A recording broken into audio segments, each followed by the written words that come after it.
Welcome to the podcast, everybody. We were just chatting. First order of business, intellectual property. It's worth a lot of money. Brandon Sanderson broke Kickstarter records. If you don't know him, he's an author. You really like him. I've not read him. It's my favorite author. He is, first off, a machine. He churned out 4 secret books while he was writing other books in the last 2 years. Yep. And then revealed that on Kickstarter in a very well marketed way. I was watching it and it had the and wait, there's more feel, where he grabs one stack of things. He's like, and I wrote this over the pandemic. I was like, that's amazing. Wow. And then he grabs another stack. And then I wrote this after. And he does it 4 times. Yeah.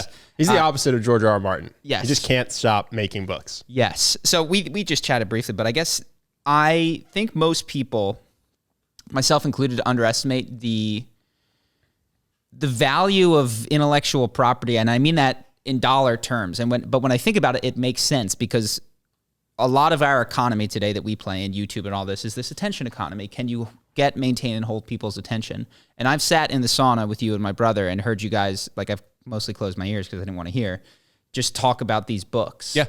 And he was only paid $10 from each of you for that book, except the amount of attention of yours that he captured and then sustained and maintained was far under like a movie that you might spend $16 to see and then immediately forget and not care about. Oh no, for sure. I mean, I read the book, which takes a lot longer than watching a movie. And then I wanted to talk about the book. And then I found out that all his books are interconnected. So I read every single book. And then I was Googling, when does the next book come out? What are the theories on the book? No, he has developed so much goodwill with me in terms of money I've spent on him, joy I've gotten out of it, that I immediately joined the Kickstarter. So I was thinking about this because people ask like, why, how come video courses cost this much and books cost this much? I think there's something interesting going on, which is authors are not capturing the amount of value that they're creating because of we are so used to paying $10 for a book. Yeah. Well, but it's like it's not a loss leader. It's a front end underpay to get paid heavy on the back end for like,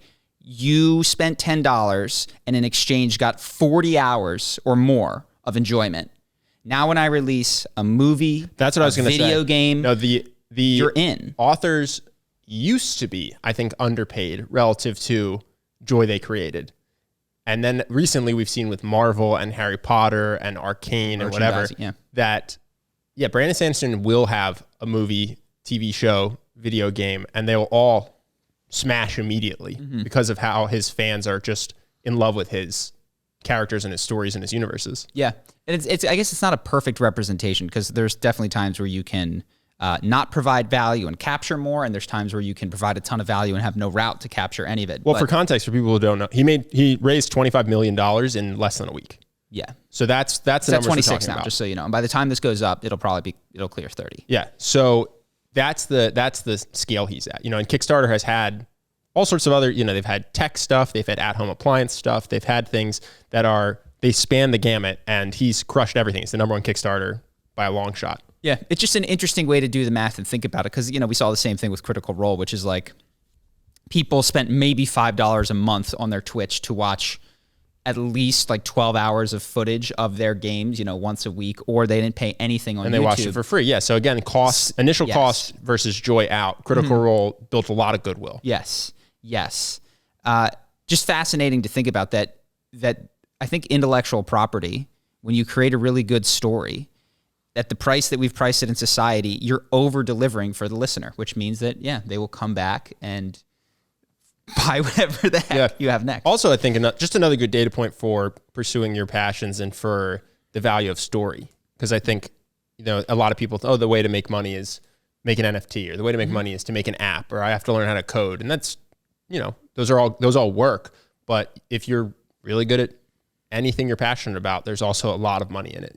Especially with the internet replacing the need for traditional publishers or traditional gatekeepers. If you can write a good story, you don't need a movie theater or a movie distributor to buy your script. Yeah. You don't need a production company. Producer, you can just go make it on YouTube, and if people love it, then you're going to be a smash hit. You know what I mean? And you can do it with self-publishing a book. You can do it with, what was that guy that made his own video game that was really simple? But Stardew Valley? There you go, Stardew Valley. Not that simple, but it's a great game, yeah. Well, he smashed it, right? Yeah. Like, we've removed the need to go through someone else and ask permission to make your creative work. And so that's just getting more and more Awesome. I love it. common. Yeah. Yeah. So we don't need to belabor that because that's been happening for a long time, but I just thought it was interesting, this particular guy. I'm excited because he's my favorite author, and now he's got 4 new books coming out. Yes. So saw this totally hard pivot, but I saw this more than once. And I saw this on Hormozy, but I've seen it in other places. And this is one thing that I disagree with, which is this idea that you will only be criticized by people doing less than you. And that's, I think it's not true. You'll be but also what is implied within that is that you can outwork valid criticism, which I think is wrong. I think like Adolf Hitler was very active, and like to go, it's only people doing less than me that are criticizing me is not at all a good way to dismiss what he was doing. I'm not familiar with this concept, so can you explain what you mean? So there's an idea which, okay, I'll steelman it. And the way that I think it can be healthily used is you start posting something on social media. You've never done this before. And you get 2 comments from your uncle and your bully. They're like, this is dumb. You shouldn't be doing this, yada, yada, yada. And so the idea that they're just haters and some mental way to dismiss them as they're doing less. They want to hold you back. They're the crab that sees you making a jump for the lid and they want to pull you down so that they feel better about themselves. I think that's how it can be used in a way that is healthy and perhaps even true. Psychologically speaking. But I've seen it used a lot I've seen people use the term haters to dismiss criticism. And I think that people, by and large, are not nearly reflective enough on the ways in which they deserve to be criticized, particularly from a moral perspective. And just this idea that, they're haters, dismiss them, I think is stupid. Though, of course, there's times when that you have to do it, but it's not because they're haters. It's because what they're saying isn't true. And in that particular sense is motivated by jealousy, but it's not a 1-to-1 correlation of I am receiving criticism. Therefore it is coming from beneath me. Therefore I can dismiss it. Well, the problem is that cognitive dissonance makes you translate their criticism as unfair criticism, basically. So if your number 1 goal in life is to be a billionaire and someone gives you criticism, you're doing it unethically. But if you were to take their criticism, then your path to billionaire would be slowed. Your brain is going to recognize your number 1 goal in life is this billionaire path and then do you the favor of twisting the criticism so that it's unfair or inaccurate. Yes. So the problem, it's not that people hear the criticism and go, I'm going to ignore that even though I think it makes sense. It's that their brain does them the quote unquote favor of warping the criticism so that it's invalid. And yeah, ideally what you would like, which is tough to do because it needs to be done on a one-off basis, is to receive criticism in a way that didn't allow it to destroy your life, but take it as a serious consideration. And then, of course, have some kind of heuristic that is a little bit more nuanced up front, which is like, guy standing on top of the shoebox screaming about the apocalypse who tells me that I'm a lizard in in white skin. Maybe don't need to reflect on that one too deeply. Maybe I do, though. Who knows? Depends how much of you is a lizard. It depends on if you still have that cold-blooded and your tail falls off. If David Icke is right, then that's not an invalid criticism to some part of the population. Yes, but no, just saw that, and it wasn't just from him, but I'd seen that. It's like a popular influencer thing to say, and I think because it obviously is comfort to the ego when people receive criticism of some kind, which is whatever way I can dismiss this and make me moral, right, and okay. Yeah, I mean, I think the bigger thing that I don't know how to crack is people will do any mental gymnastics possible to not stop themselves from doing the things they want to do. So yeah, I mean, you see it all the time. People marketing things that are shitty products or scamming their fans, taking people that love them and basically burning that goodwill just to steal money from them. And then have 100 reasons why that's not what they did. Yep. So I don't know what the solution to that is, but that's the most common thing I see is people go, I already know what outcome I need to believe and I'll do anything to believe it. Stay here. Yeah. But anyway, saw that. I don't have a ton this week. I'll go through it quickly. Sure. This is just a different way of describing, I think, what we've talked about before. This is not totally novel, but the book that I'm reading, Last Psychiatrist, he talks about wanting versus enjoyment and makes the point that our society has been instructed how to want, but not really how to enjoy. So we are commercials. And if we look at, what we understand how to desire things very, very well. And we are given constant options. And we feel that we are sovereign human beings because we get to decide what we want. Like I like that, but not, I want that, but not that. And we confound liking. We say, I like that. But what we lose track of is that we don't actually like any of these things. We don't enjoy them. We don't, So if I thought that was a really interesting point that I often layer those words on top of one another. I'll be like, I'll mean I want, I'll say I like, and that's not what I mean. So I'm going to try to be more specific about wanting versus enjoying. And as I just ran through the exercise last night, I was like, oh my God, there's a lot of stuff I want to do. I was like, League of Legends is a want. On rare occasions, there's enjoyment. Last night was great. So good. Last night was great. It's been so good last 2 days. When somebody, essentially, if you haven't played League of Legends, there's always some kind of way to signal to the other player that you're like stunting on them. So there's emotes in this game. And we had some emoters early in the matches last night that then got stomped. That was deeply enjoyable. I think League of Legends is less comparable to consumerism and more comparable to gambling. Yeah. Yeah. Well, gambling is a great example of want versus enjoy, which is like, I want to continue. I do not enjoy this process at all. It's miserable. And so, we haven't been instructed to focus on enjoyment nor to learn how to enjoy the things that we have, because those messages don't earn any money or lead to any sort of consumerism. Yeah. That ties pretty to something I wanted to bring up today.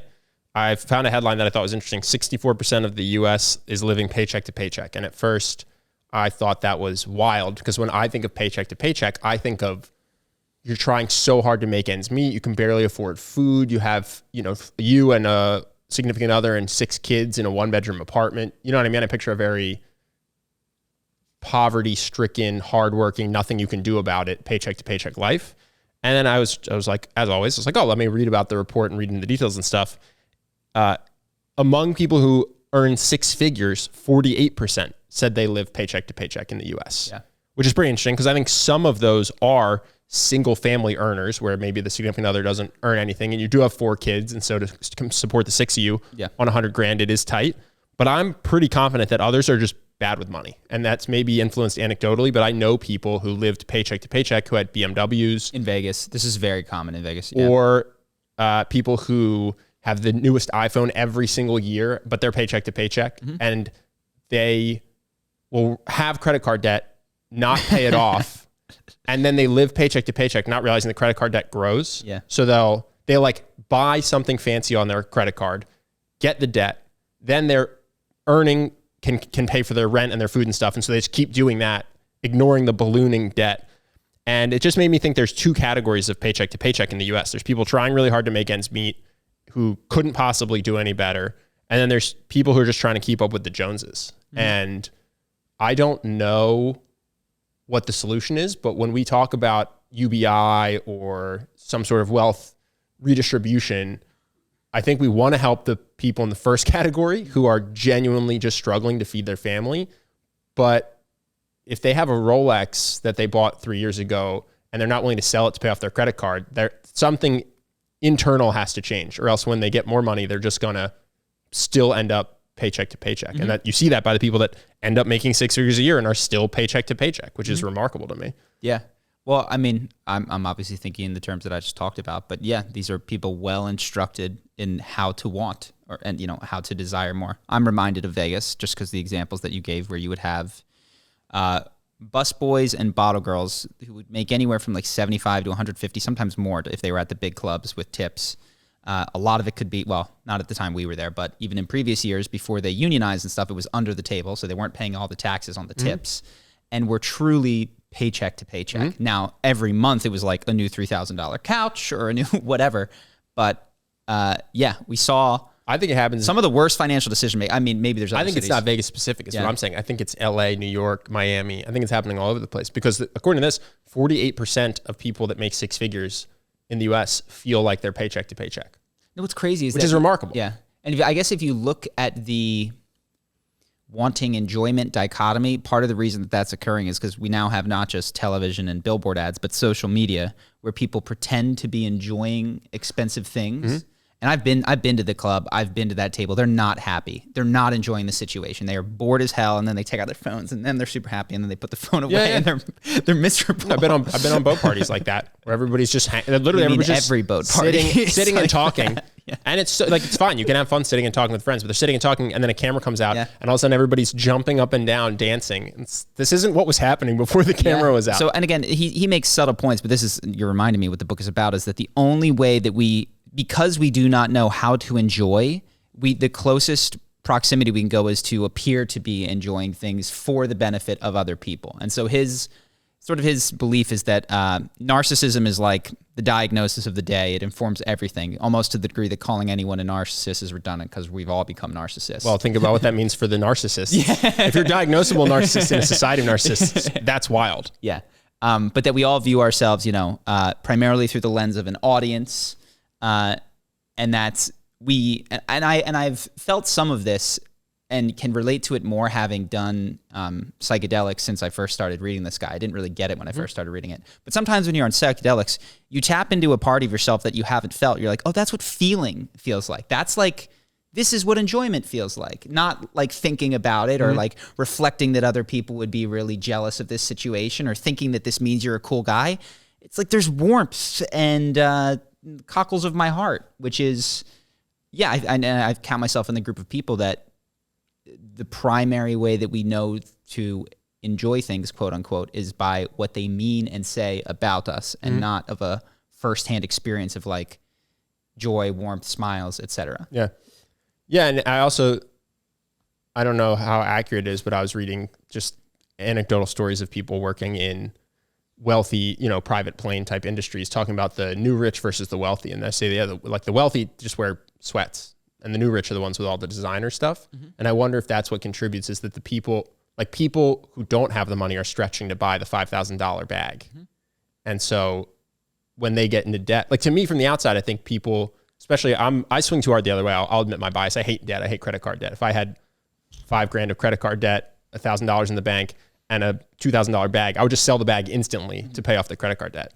But I think it's almost the opposite of like people need the bag, they think, to make it seem like they're doing okay. So they let the $5,000 credit card debt get worse every single month because the interest rate is insane. And that, I don't know, I knew someone who had $5,000 in the bank and $5,000 of credit card debt and didn't pay it off because they said they needed the cash to feel safe, not realizing the cash isn't growing and the debt is growing. And so you should take $400 or $4,500 and pay off the credit card and just have barely enough cash, and then don't feel safe, and then don't spend money on shit. And instead they're like, I have $5,000, so I can buy a $200 vacation. Dinner. I can buy $200 dinner. It's like, no, you can't. You cannot. You have no money. You're net neutral. It's okay. Take all the cash, pay off the debt, go to a supermarket, cook for yourself, like slowly grow an actual positive savings, and then go get the $200 dinner if you still want to. Mm-hmm. But yeah, there's this weird thing where people don't understand their own net worth. And I also think that's why scammers and business scammers can trick people by saying that they're multimillionaires, when what that means is that they had a multi-million-dollar revenue year. And really with costs and taxes and all that, they didn't make anywhere close to that. And they don't have millions of dollars. They're not multimillionaires by the actual definition. But so many people don't really understand how net worth works with debt and all that it's easy to then have someone who's not successful pretend to be successful because the consumers don't know how to assess if the person's lying or not. Well, and so then you have all these fake scammers. Some people fake it till they make it. And meaning those guys that, I run a 7-figure business, which is like you have 1 million of revenue and 1.1 million of losses because you're running ads. Some people say I have $1 million business because 1 month they made $83,000 of revenue. Yeah. And then they multiply by 12. Exactly. It's the best month they've ever had. Yeah. So if people don't know, this is how internet marketers market. They have the best month they ever had. They pretend they make it every month. They claim that means they have $1 million business, even though it means it's $1 million of revenue.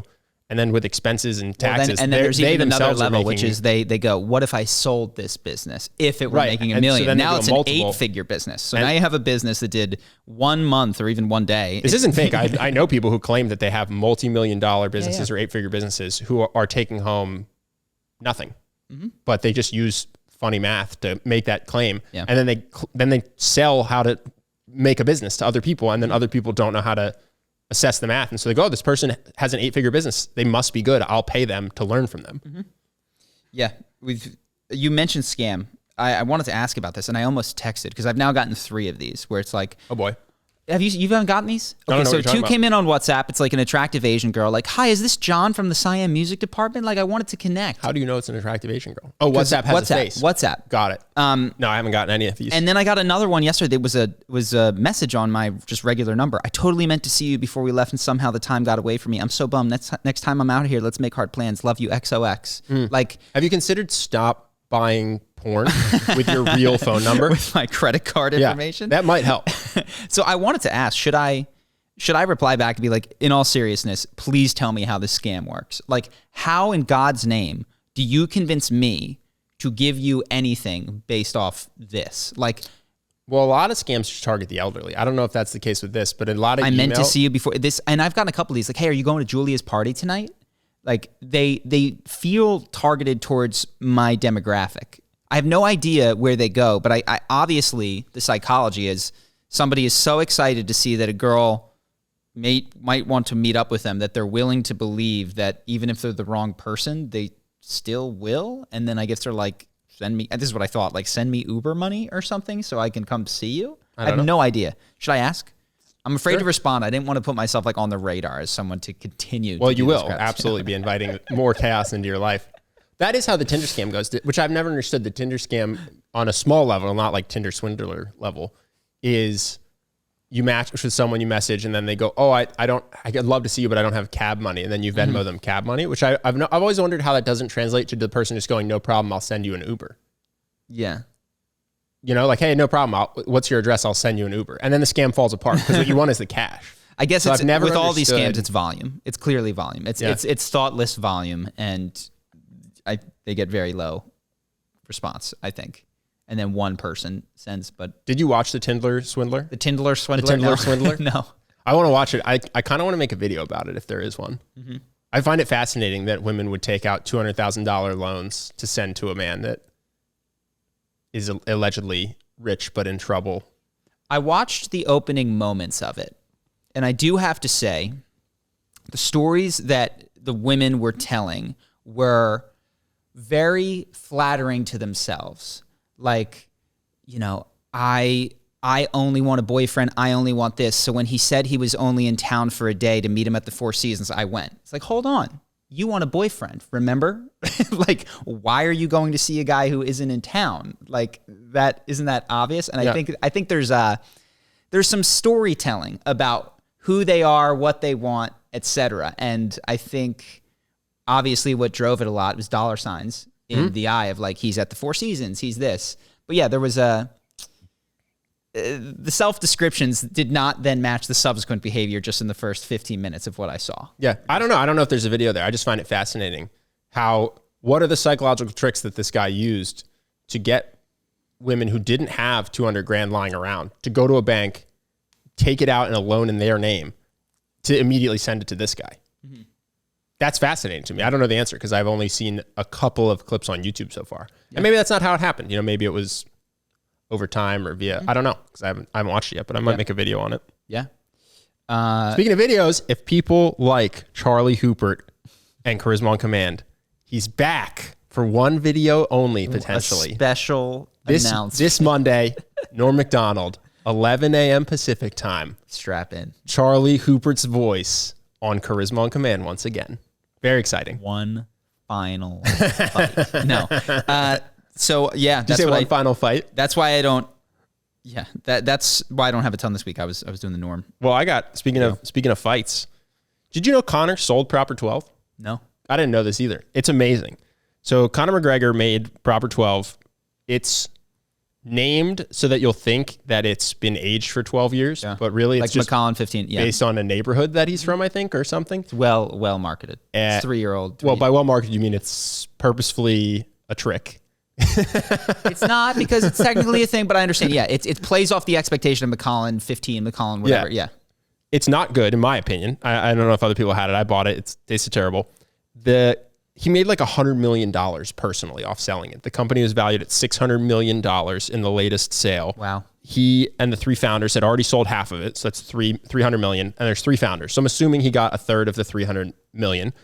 That's incredible for a bad product. And it only happened because for about 2 years, he was good at fighting in the MMA. He has been so good at monetizing a very brief window of excellence. Mm-hmm. I just thought it was incredible that he made $100 million selling a pretty Did he have a single title defense product. He beat Aldo. He beat Aldo, then he went up and beat Eddie Alvarez. Which was the easiest guy to beat in the 155 division, I think, in the last 5 years. Yeah. I don't think there's ever been an easier champ than Eddie, who, by the way, was done after that, went to Bellator. Like, I don't know, let's look it up. I don't know if he ever had a successful... I'll know the answer to this soon. Wild, man. I mean, I loved it while it was happening, and I always... He was excellent. It was a brief window of excellence. When he fought, man. It felt... You wanted to believe that the guy could predict the future, and he was just... You wanted to believe that you were witnessing history live, the greatest to ever do it, the guy that could call his shot, see it from a mile away. No, he never defended as far as I can tell. He beat Jose, then he lost to Nate, different weight class, beat Nate, not for the belt, beat Eddie Alvarez for the belt, lost to Habib for the belt, beat Cerrone for not a belt, and then lost to Dustin twice. Yeah. So he had an incredible run. And then it's been pretty bad. Won the belt. Yeah. Then lost one, won a second belt. Yeah. And didn't defend either of them. Maybe he'll come back, but honestly, the amount of money he stands to make in MMA at this point, it pales in comparison. Only if he becomes champ again is it worth it for him for whatever reputational boost it'll give to him. But yeah, the guy's got so much money. I was just thinking if I was an athlete, that's the guy to study. For, again, like such a brief window of excellence compared to some of the other Messi, LeBron. If we did, well, you know what? I actually think I could do a good breakdown on it. Money. If we did these kind of business breakdowns, I actually think you could do it, because the first piece that I think he tapped into was be the biggest fish in a small pond, meaning he took Ireland with him. You know what I mean? And he just like, he dominated that and moved to like larger and larger niches. I think he did a lot of stuff that from a brand building character, people have tried to copy. Yeah. And Colby's seen some success. If you guys don't know, Colby's a UFC fighter who just fought and has purposely at one point in his career decided that he was going to become a shit-talking heel. Like, he was not like this, and then he comes out, he's got a Donald Trump hat, and he's purposely trying to be inflammatory in order to sell. Conor also took advantage of what I call the Scott Adams effect, which is make a bunch of predictions and look like a genius when some of them come true.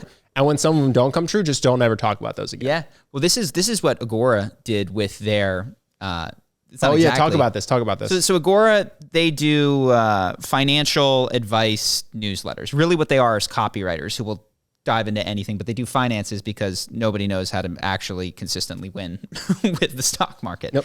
So what you can do is you take an email list, you got 100 people, and you send half of the people, the stock's going to go up, and you send the other half, it's going to go down.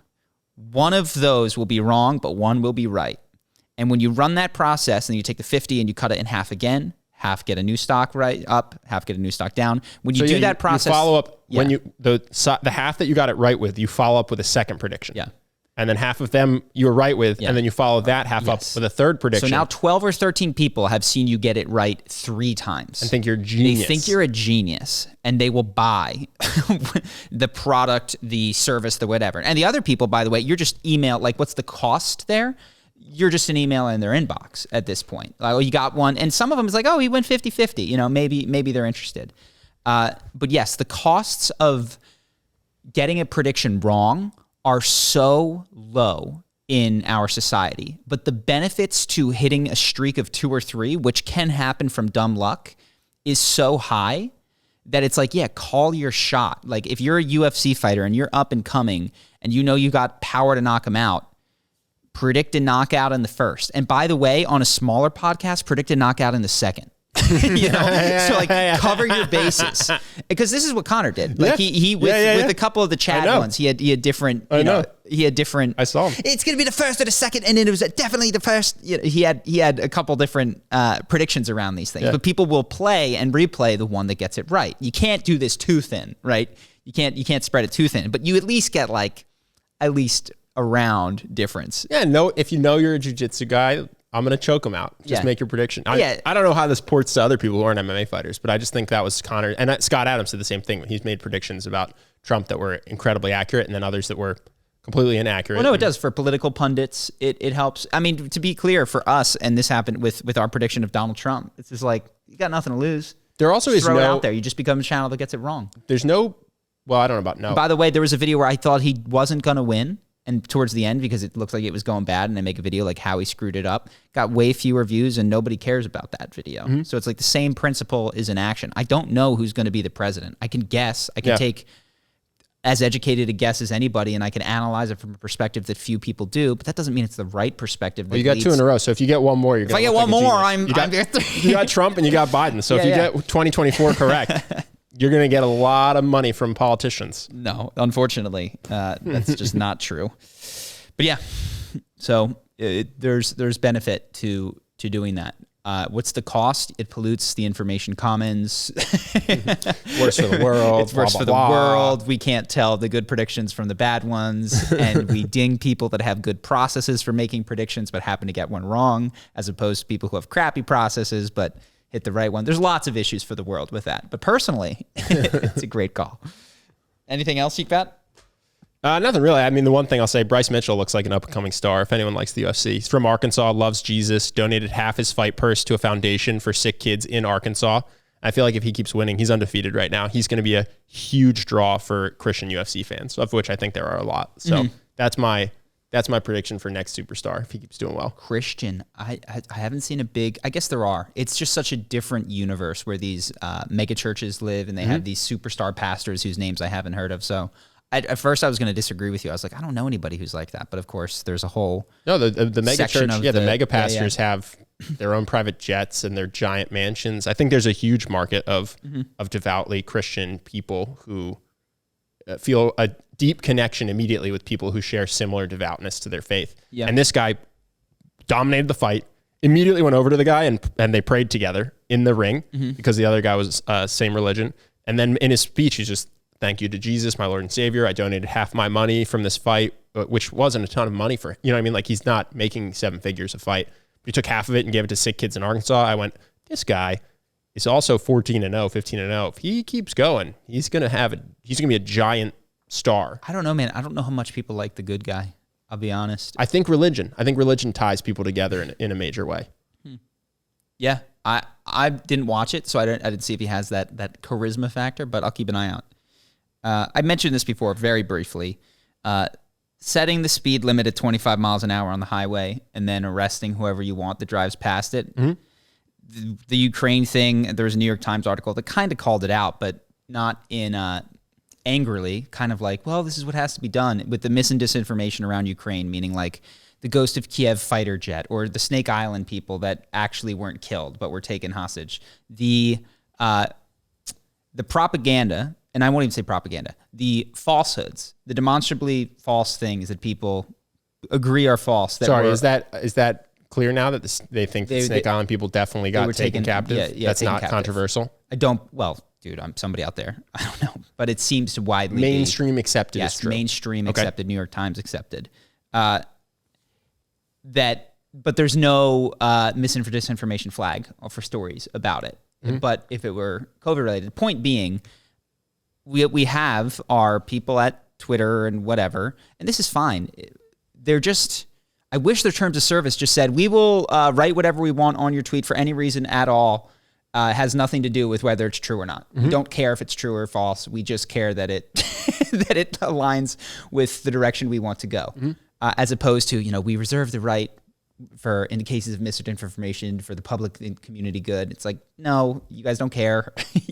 you have Russian propaganda is flagged, Ukrainian propaganda is not. We get it, but yeah, they're allowed to. They're a private company. I just don't like the pretense of just be Slate magazine or Vox. Just have a perspective and an angle and cut out everything that doesn't agree. Now they're not as narrow as Slate or Vox because they do have some voices that disagree, but I think that the perception of them as an open and free conversation is I don't like it. Yeah. Well, I thought about this a little bit because we've talked so much about this. I was wondering, can I get to quote unquote a truth about Ukraine and Russia? And you really just have to put your faith in whoever's reporting. Because I watched a video, I was like, oh, I'll go to direct footage. Well, the direct footage is all in Russian and Ukrainian. So like I was watching a Russian soldier who was captured talk about the propaganda that he had received in Russia and how it was, he realized now after being captured, so false that there weren't Nazis here, that there wasn't a fascist regime. And I was like, oh, wow, this is so interesting. And I went, wait, I don't speak Russian. I'm literally just trusting that these subtitles are accurate. There's one guy, yeah. No, I was just like, I can't verify if this is a Russian soldier, if this is what he's saying in the subtitles. Like, it's just not possible to do. And so I don't know what the answer is at that point. You just go with, well, it seems like mainstream consensus, or you just go, I can't possibly know anything about anything or have an opinion about anything. I don't know, but the attempt to try to understand it better, I realized was futile. All I could do was just accept somebody's version of it, or accept that I don't know anything about it. Yeah. I think I don't know anything about it is where I'm going to sit, but you can. Well, people often, when you say that, are like, that's irresponsible. You have to be a global citizen. We've talked about it. That's when I destroy them. And we get into epistemology and how do they know the things that they know? Well, they have their trusted news source. Okay, what about people in North Korea? Well, it's different. Well, okay, your process is exactly the same as theirs. Well, this is my attempt to go past the trusted news source. You go to Russia, did you talk to people there? Like, it's like, well, they can't get out. It's like, have you been to Russia?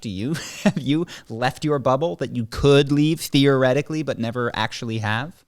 No, I think, yeah, I will primarily concern myself, I think, with things that again, it's not perfect, have reason to believe are not as deeply muddied waters like water in Africa, which seems to be where I've gone widely agreed upon to A, exist, B, struggle from poverty, and C, have humans that need fresh water in the same way that I do. Also more actionable. You're not going to go pick up a rifle and go to Ukraine to fight on the front lines. But I could send money. I could send money, and I've chosen not to because I don't feel as clear in knowing what's good and what's bad.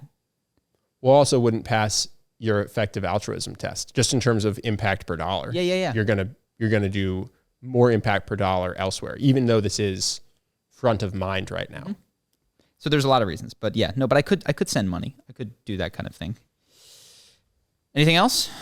Nope. Just circled back to, wow, it's really hard. It's interesting to see how strongly people feel they do understand what's going on based on my attempts to understand, and not, like, I read there was 3 assassination attempts on the president of Ukraine's life. And how could I possibly know if that's true or not? I can't check that. I don't know the guy. I can't, like, who can read that and then feel confident that that's what happened? Everybody can. Yeah, I don't know. I guess I don't understand. I don't understand. Literally, only crazy people can't read that and not know to a certainty. Well, that's it. I kind of feel like a crazy person. I was like, I don't know. I mean, this could have happened for sure. It may have. Yeah. I'm not saying it didn't, just to be clear. I just thought to myself how helpless I am to verify this. You don't know what's happening and you have no power over it, which is just, that's the truth. So welcome. Yeah. Well, I don't mind that so much. It's more just the immense amount of flack that you get for that belief. I don't think, only if you enter into online communities of people that think it is their purpose and business to write via text, not even video, to other people about how silly and dumb they are. Like, it's actually like anybody's ever approached you and cared in your own life. That's perhaps the biggest distinction is that, like, I thought your parents did. Oh, but dude, me and my dad, it's just us. It's just what we do. It's he says whatever the New York Times says is true, and I tell him that that's a bad way of getting information. And we've had that argument over Kyle Rittenhouse, and now Ukraine, and now this, and then it usually ends with him saying, well, then you are truly lost. That's when I know I've won. Nice. All right, let's go to questions. Nice. I wonder how many times we'll see that in the comments now going forward. Well, then Charlie, you are truly lost. Charlie, if you believe that we shouldn't eat animal meat, You are truly You are lost. truly lost. All right, we've got one. So I was in a dark place a few years ago and had a brush with suicide. This is a totally different question than last week. Personally, I'm glad I didn't do it. Coming to terms with my life in a wheelchair was hard, and letting go of my previous identity and embracing my new normal as a disabled person was excruciating, but with all the personal growth I've been through, I wouldn't change it. Great. However, while I was rehabbing, I saw some people with severe brain injuries and their quality of life seemed very low, almost being kept alive for the sake of it. It would be hard to tell if they were happy, but some certainly looked like they weren't. In this situation, do you think euthanasia is immoral? And if you can't choose death yourself, but you're stuck in a seemingly hopeless situation, who should be the one who chooses? I think that we have a weirdness with death that you should absolutely be able to check out. I think we talked about this. Yeah, I think we talked about this last week. There just should be. Yeah, I think Go ahead, Justin. this was kind of like a jumping off of what Yeah. you guys had said last week. Okay. Well, I think there should be bumpers around it. I think the idea that there are circumstances under which one should be able to opt out of living makes total sense to me. I'm 120 years old. Every day is excruciating pain and it's never going to end. I don't want to do this anymore. I think that you should just be able to say, I don't want to do this anymore. Yeah. Who should be able to Every decide? person has the ability on a whim to do that. I don't like, just because of how often things can seem bleak and then pass. And, maybe a couple years later through personal work or therapy or whatever, you come out the other side really grateful you didn't do it. I think that that's really real. So I don't want to just say anyone who wants to can at any moment euthanize themselves. But I think there's a set of guidelines that I haven't written because I'm not in charge of actually coming up with this policy that I would sit down and thoughtfully write to make this an option that was available but safeguarded so that it was happening for only certain people. And who should get to decide?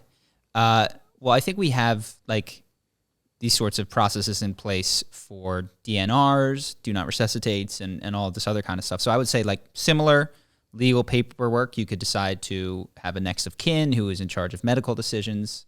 And I do think that we should probably, given that this is a thing, just simple conversations of what would you like me to do in XYZ circumstances, about how long, what if I perceive that you're in pain, but we don't know, just to have that clear. But yeah, I think that we'd want to err on the side of safety, meaning can these people come back, those sorts of things. But I do think that there should be some sort of legal process by which you can designate a person to make that decision on your behalf. So yeah. The specifics of which we do not have written down because we have not been asked to do that yet. But when the U.S. government comes a-calling, we'll get the specifics. Next is, do you think it's a good thing to look at life by comparing yourself to others? I personally find myself feeling better when I compare myself to people less fortunate than me. For example, with the recent events in Ukraine, I felt thankful that I didn't live in a country at war. Or when I look at my job, I feel bad that I'm slightly underpaid compared to average people in my industry. But I also feel better when I remind myself I'm making much more money than the average people or person my age because I work in technology. It's probably a relatively common way of thinking if people were 100% honest about it, but something feels wrong about deriving good feelings from comparing yourself to people in worse situations. Any thoughts? I don't know if it feels wrong. There's a lot of gratitude exercises that are about that, basically, that say, culturally, at least in the U.S., you are trained to look to the right of the bell curve and envy the people there instead of looking to the left and being incredibly grateful that you aren't starving to death on the streets in India or something. So I don't know. I don't think that's an unhealthy thing to do, is to reorient yourself to how fortunate you are. Yes. I agree. I think that probably what you would love to have is gratitude that is independent of comparison and, where you're just this feels great, or I'm just so happy, or I feel wonderful. Yes. But to your point, as an exercise, if you look left, I actually think that's a good thing. Well, here's what I would say. habit. If you can opt out of comparison, that's going to be the best case scenario. Yeah. But most people are bought into a system that orients you to the right of the bell curve. So they're already playing the game half of the way. And so if you are one of those people, then you may as well look to the left as well, because what you're doing by just looking to the right is you have a disoriented view of where you are in the world. Yeah, and it's sometimes it's of course in comparison that you start to then see the things that you do have. They stand out in sharp relief in a bigger way. So yeah, I don't think it's a horrible thing. I mean, honestly, everything, even if you don't compare to other people, there's that guy Tony Robbins loves who's, every day above ground is a great day. Well, that's in comparison to being dead. His gratitude is derived from the fact that he isn't currently dead. Mm-hmm. So I don't know if there's being grateful that you can breathe is in comparison to not breathing, right? No, I think there's experiences of gratitude, of just like you feel, and maybe perhaps it's just positive feeling, but it's a positive feeling without reference to anything else. It's just like, it's not like the sun is shining, it could be raining. It's like the feeling of warmth is wonderful. Mm-hmm. And it is present. Well, tense. I guess I would say there's like emotional gratitude and cognitive gratitude. Sure. And I think cognitive gratitude is necessarily like I think that's a fair distinction. And so if you're going, at least any day where I'm not dead is a great day. Like that's a cognitive gratitude. Yes. And I think maybe as opposed to like an emotional just gratitude. the grass. Yeah. And just being like, so nice. Yeah. But yeah, not many people are at the emotional gratitude part. So it's a great stepping stone versus all the people who have an iPhone 12 and, clothes and shoes and they ate today and they just look to the right and go, my life is shitty. Like, yeah, those people would all benefit from looking to the left and recognizing that they're blessed. All right, let's move to Patreon. I'm getting a scam call what do we right got now. today? We could put it on speakerphone. So what do we got on Patreon? We're going to answer the question, how much masturbation is too much? We're going to talk about escaping the trap of endless small talk, and then first-time dater missing red flags. Plus a lot more. We do a lot of these questions. So if you guys want to see more of that, you want to support the podcast, truly, this is our main income stream, and it all goes to Justin, at least for right now, because we haven't hit that profitability place yet, but we're still enjoying ourselves. So if you guys want to check it out on Patreon, supports the podcast, and you get a lot more content just like this, but guided by you guys, go ahead. Do that. Any dollar amount that you contribute gets you included. So appreciate you guys for watching. We'll see the rest of you on Patreon. Peace.